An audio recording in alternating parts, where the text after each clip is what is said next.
Assalamualaikum. I'm Dr. Sadia Adrees, consultant obstetrician and gynecologist, and today again I'm here presented with another high-yield topic, labor module lecture number 3 about assisted vaginal birth. It is about the Green Top guideline, and believe me, when I was preparing this topic for my exam during my training and during my exam and during my talks, and now preparing for this lecture. I have found it very boring and I was just like कि कैसे मैं इस lecture को interesting बनाऊं और मैं उन mentors के बड़ा मैं अब क्रेडिट देती हूँ कि कैसे वो इस मुश्किल टॉपिक को इतनी इजी करके पढ़ाते हैं so I will try my best to deliver you in the easiest way. It is a very lengthy topic, so I'm dividing to in 4 parts. So it may be easy to digest and easy to understand. And if you have any queries, you can ask in the comment box. So when we are talking about assisted vaginal birth, ठीक है? So Bismillahir Rahim, in the name of Allah. So assisted vaginal birth, ये है क्या? It is also known as operative vaginal birth. तो इसमें क्या होता है? Delivery of the baby through the vagina using the obstetric forceps or vacuum device to assist the baby when spontaneous vaginal delivery is not possible. And why it is important? Because it prevents the unnecessary cesarean section in selected women. And it expedites birth when maternal or fetal condition requires urgent delivery.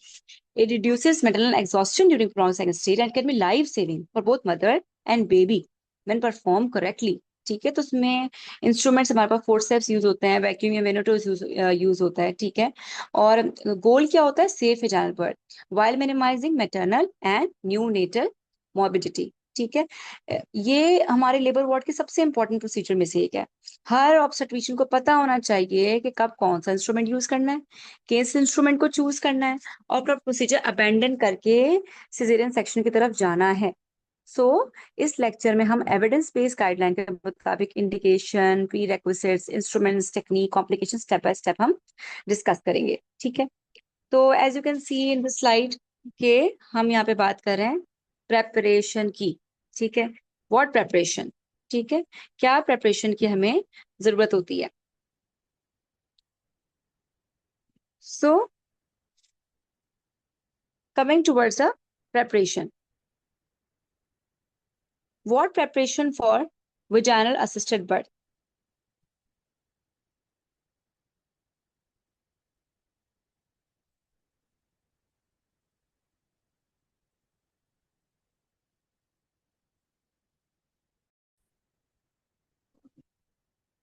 So, when we're talking about the preparation for assisted vaginal birth, that the question arises that can assisted vaginal birth be avoided? See, assisted vaginal birth cannot be unavoidable. Okay, if the liver is managed in evidence-based manner, so the need for forceps or vacuum can be reduced. But in this lecture, in the first part, we are going to discuss certain interventions in which we can reduce the need for assisted vaginal birth. Okay, so by the end of this, you should know that how to reduce the need for forceps and vacuum delivery, the effect of epidural analgesia, the best maternal position in second stage, role of delayed pushing, should epidural be stopped before pushing, role of oxytocin augmentation, and role of prophylactic manual rotation. So, epidural analgesia, the RCOG recommends it provides excellent pain relief. It slightly increases assisted vaginal birth and risk is much lower with low dose epidural and patient control epidural analgesia. Epidural labour में pain relief का gold standard है कई लोग समझते हैं कि epidural देने से फोर्स से भी वैक्यूम जरूर लगेगा लेकिन ये मिसकंसेप्शन है हाँ स्टडीज में असिस्टेड वेजाइनल बर्थ का रिस्क थोड़ा सा इंक्रीज हुआ है लेकिन modern low dose epidural and और पेशेंट कंट्रोल एपिड्यूरल टेक्निक के साथ दिस रिस्क स्लाइटली रिड्यूस्ड इसलिए फोर्सेप के डर से एपिड्यूरल डिस्करेज नहीं करना चाहिए never discourage epidural simply because of fear of forceps और vacuum delivery continuous labour support RCOG recommendation is that it improves maternal confidence. अगर एक companion आपके साथ labor में हो, it reduces anxiety and stress. It shortens the labor duration. It increases spontaneous vaginal birth and reduces the assisted vaginal birth. Labor में continuous one-to-one support, चाहे trained midwife हो, चाहे डोला हो, या सपोर्टिव बर्थ कंपेनियन हो या हस्बैंड हो, लेबर आउटकम्स को सिग्निफिकेंटली इंप्रूव करते हैं।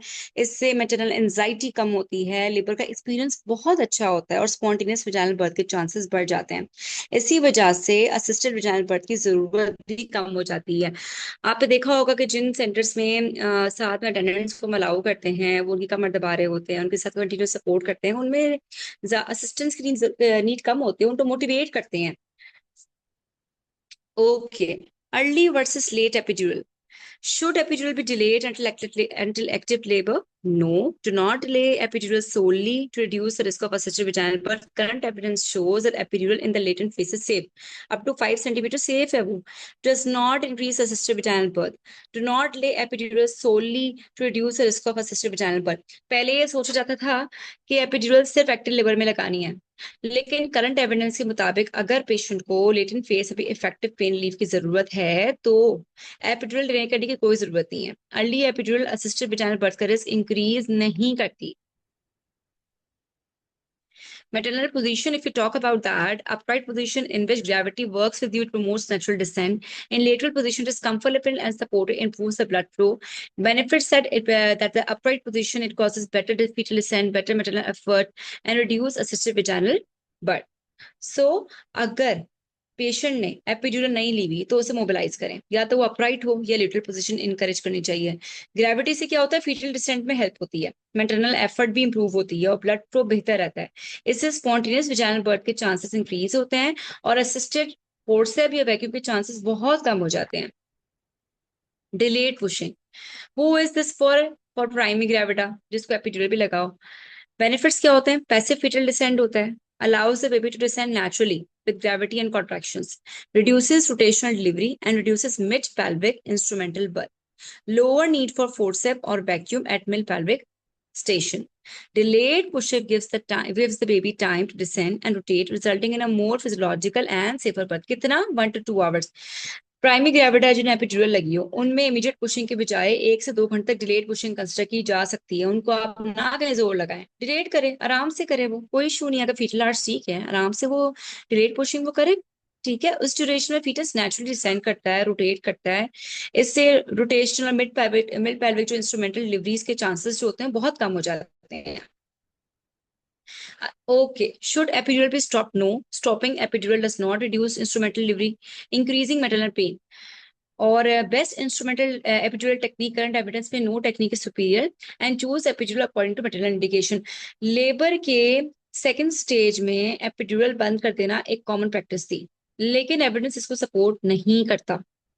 ये इस चीज की बात हो रही है कि जब सेकंड स्टेट ऑफ लेबर में एपिड्यूरल बंद कर देते थे पहले, ये बड़ी कॉमन सी बात थी, लेकिन करंट एविडेंस ये कहता है कि एपिड्यूरल स्टॉप करने से इंस्ट्रूमेंटल डिलीवरी कम नहीं होती बल्कि मैटरनल पेन बहुत ज्यादा हो जाती है। इसलिए एपिड्यूरल सिर्फ फोर्सेप अवॉइड करने के लिए डिसकंटिन्यू नहीं करनी चाहिए, और कोई उसकी बेस्ट टेक्निक नहीं है, कोई टेक्निक सुपीरियर नहीं है। आप epidural according to maternal indication आप चूज करें।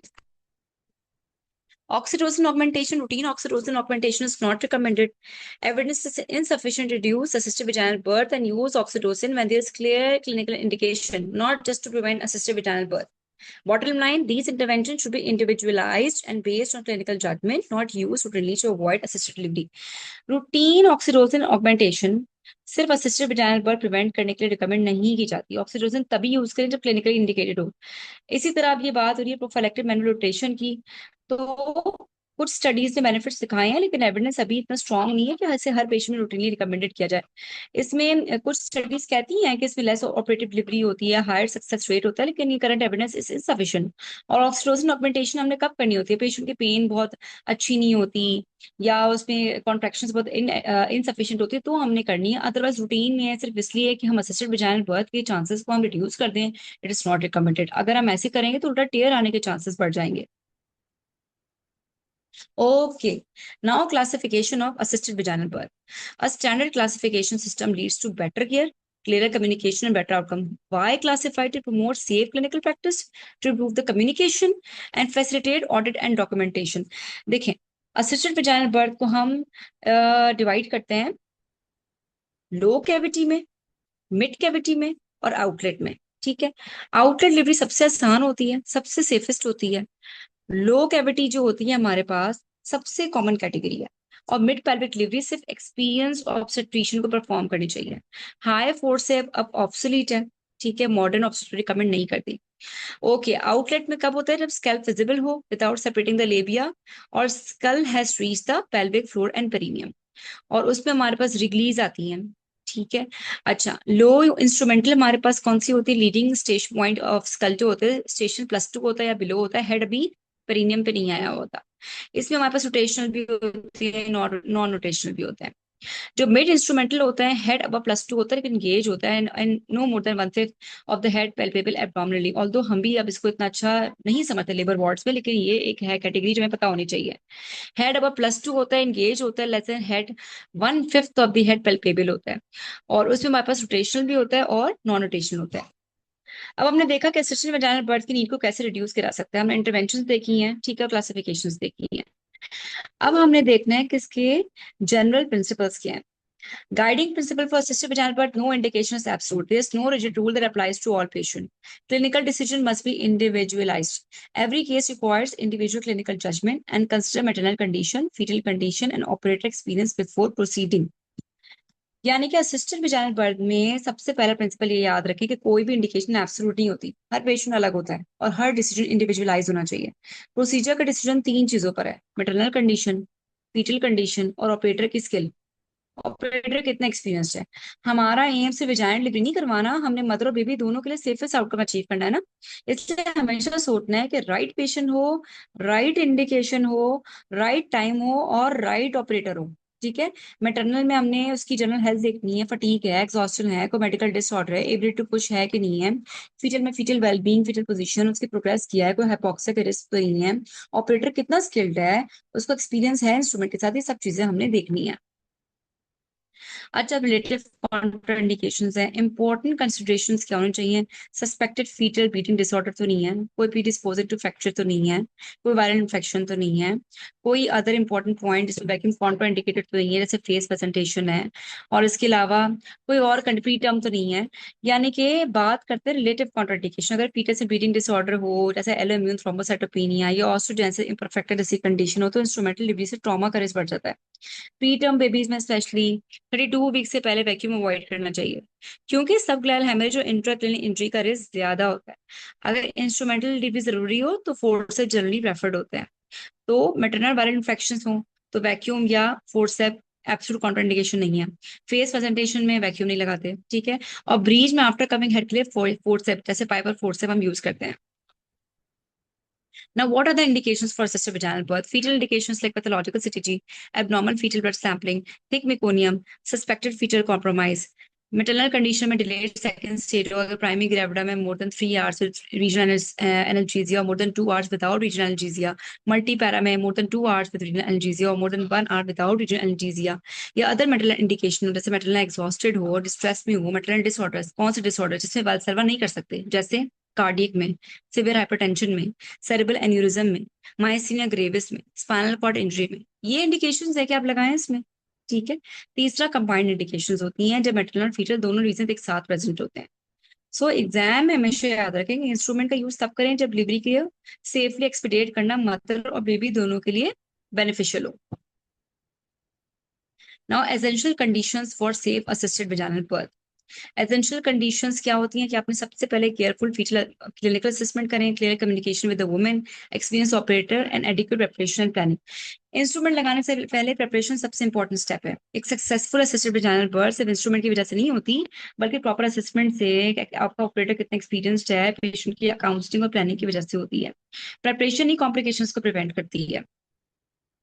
अब मैटरनल और फीटल असेसमेंट करें।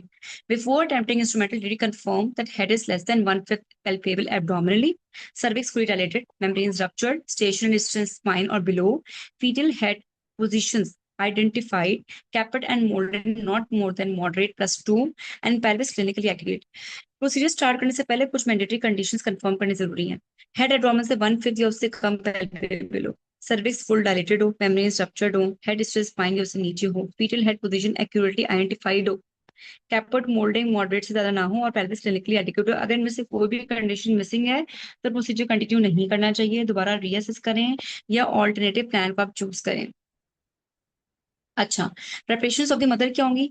एक्सप्लेन करें होल प्रोसीजर, ठीक है। आपने उनको बताना है, आपने उनसे इन्फॉर्म कंसेंट लेना है, आपने इंश्योर करना है आपने कि पेशेंट कोऑपरेट कर रही हो। एडिक्वेट एनाल्जेसिया दें उसको, प्रोविजनल ब्लॉक और potential block, empty the bladder, ठीक है। अप्रोप्रिएट लो या आउटलेट डिलीवरी में पोटेंशियल ब्लॉक सफिशिएंट होता है, ब्लैडर एम्प्टी करें, कैथेटर अगर हो तो जरूरत के मुताबिक उसको मैनेज करें, ठीक है। और स्ट्रिक्ट एसेप्टिक टेक्निक करें। एसेंशियल कंडीशंस के प्रिपरेशन स्टाफ की क्या हो, सिर्फ पेशेंट नहीं पूरी टीम भी प्रिपेयर होनी चाहिए। एक्सपीरियंस ऑपरेटिव हो, लाइट उसकी अच्छी हो, अप्रोप्रिएट फैसिलिटीज हो, backup plan for emergency caesarean section, new adult resuscitation team available हो, ठीक है। ये सब प्रिपरेशन इमरजेंसी को सेफली हैंडल करने के लिए जरूरी है। अब रोल ऑफ अल्ट्रासाउंड क्या होता है? आरसी जो रिकमेंडेशन है कि ultrasound is more reliable than clinical examination for determine the fetal head position before assisted vaginal delivery. उसमें ये कहता है कि इसका मतलब ये नहीं कि हर पेशेंट को रूटीन अल्ट्रासाउंड करें, अल्ट्रासाउंड तब यूज करें जब फीटल हेड पोजीशन डाउटफुल हो या क्लिनिकल एग्जामिनेशन क्लियर ना हो। तो उसमें आप फिर अल्ट्रासाउंड के जरिए फीटल हेड पोजीशन अगर अनसर्टन हो तो अल्ट्रासाउंड के जरिए उसके पोजीशन को आप आइडेंटिफाई करें। रूटीन में आपने हर वक्त नहीं करना। अच्छा, consent for the woman to receive information regarding during the antenatal period, especially first pregnancy, before the procedure and labor, and verbal consent should be obtained and documented. Her women को assisted vaginal birth के बारे में information ideally antenatal period में मिलनी चाहिए, specially अगर peri pregnancy है। Labour के बाद प्रोसीजर से पहले वर्बल इन्फॉर्म कंसेंट लें, उसे डॉक्यूमेंट भी करें। ये अगर डॉक्यूमेंटेशन नहीं करते हैं, इस पे आप फंस सकते हैं, इस पे आप पे लिटिगेशन हो सकती है कि आपने इंस्ट्रूमेंट लगा दिया, अपने पेशेंट से कंसेंट नहीं ली। पेशेंट को indication, benefits, risk, alternative option समझाना हर ऑब्स्टेट्रिशियन की रिस्पॉन्सिबिलिटी है। इसके अलावा अगर मिड पेल्विक और रोटेशनल इंस्ट्रूमेंट की बात की जाए तो before attempting compare the risk and benefit, कि अगर हम असिस्टेड वजाइनल बर्थ कर रहे हैं, मिड पेल्विक रोटेशनल इंस्ट्रूमेंट लगा रहे हैं, तो अवॉइड हम कर रहे हैं एब्डोमिनल सर्जरी को।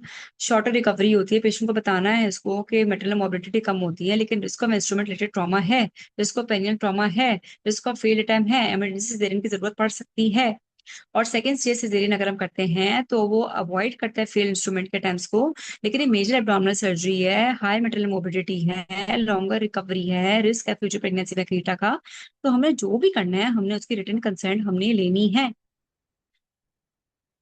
सो फार हमने डिस्कस किया, हमने इंडिकेशंस देखी, हमने कॉन्ट्रा इंडिकेशंस देखी, हमने प्री रिक्वेस्ट्स देखे, हमने देखा क्लिनिकल असेसमेंट हो, प्रेपरेशंस हो, confirm the full dilatation, memory ruptured हो, पोजीशन पता हो, हेड एंगेज हो, एडिक्वेट पेल्विस हो, अल्ट्रासाउंड करवाएं अगर क्लिनिकल एग्जामिनेशन से हमें नहीं अंदाजा हो रहा, अगर लेबर में आई है तो वर्बल कंसेंट लें, अगर ओटी में ट्रायल ले तो रिटन कंसेंट लें, और हमेशा आपके पास बैकअप प्लान सिजेरियन सेक्शन का। आज के लिए this lecture is more than enough. Tomorrow we are going to discuss further about force and vacuum application. We'll discuss the step-by-step operative technique. Till now, I hope that this lecture is helpful. The part one. Do give me feedback and like, share, and subscribe. And if you have any queries, you can ask. I hope this will be interesting. And at the end of this session, in the part four, we are going to discuss very interesting SPS. So keep liking and keep sharing and keep asking queries and keep learning as it clears your concept. So thank you so much. Allah Hafiz for today.